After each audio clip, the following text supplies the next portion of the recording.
If your company operates rotary screw or reciprocating air compressors, and you see the value in having a control system built on an Allen Bradley PLC platform, the AirStar system from Case Controls is the logical choice. From the main screen of the controller, you can select a number of different control modes to accommodate a fixed speed, load, no load control scheme, spiral valve control, or a variable speed operation.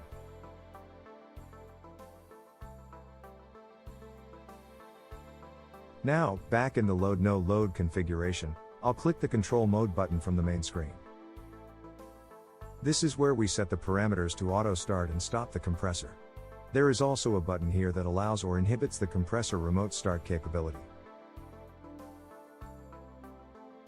In this area, 6 of the compressor variables are displayed on the main screen. If you are logged in with proper credentials, it is easy to customize which 6 variables are shown on the screen, by simply clicking on a variable until the one you wish to see is displayed. In the center section of the screen is the message display, which tells us the date and time, the compressor name, that it is in local or remote mode, and that it is ready to start.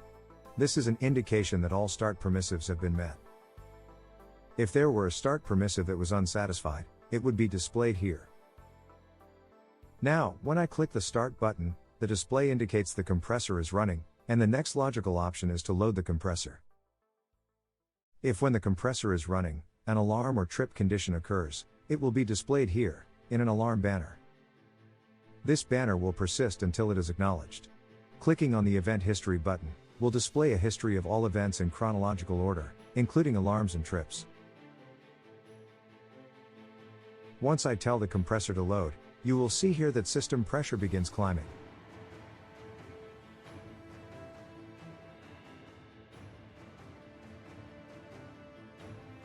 Once we reach the unload set point of 95 psi, the compressor will unload and begin timing for a shutdown, should the compressor not be needed to make system pressure set point for the duration of the timer.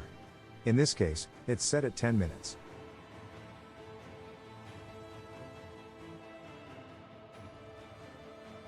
Now that we have fallen below the load set point of 90 psi, and the 10-minute timer has not been satisfied, the compressor will begin loading back to 95 psi.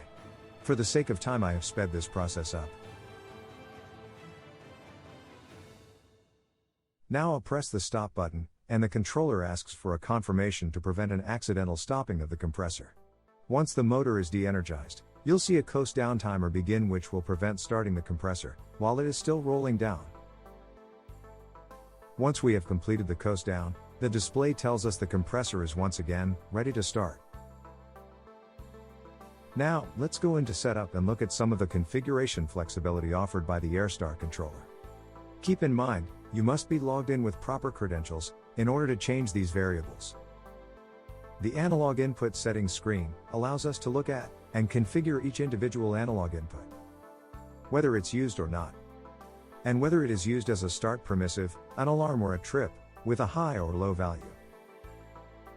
Here, the instrument signal type can be selected by toggling through the options. These options include ratio metrics, 1 to 5 volt, 0 to 50 millivolts, 100 ohm platinum RTD, 1000 ohm platinum RTD, a thermistor, or industry standard 4 to 20 milliamps. And one last parameter allows us to determine what should happen should the instrument fail. We can do nothing, issue an alarm, or trip the compressor. Much in the same way, discrete inputs can be configured, as well as discrete outputs.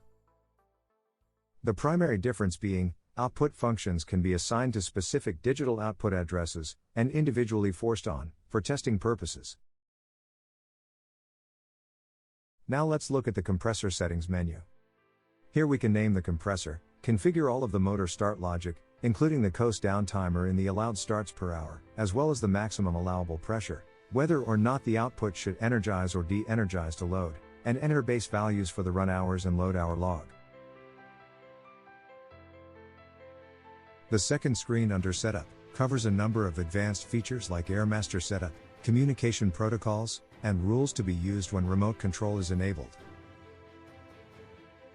Here is a screen to configure cooling water control and condensate valve purging. User-defined alarms are normally used for maintenance timers, to remind you when to change filters or oil. There are far more features and configuration options than can be addressed in one short video.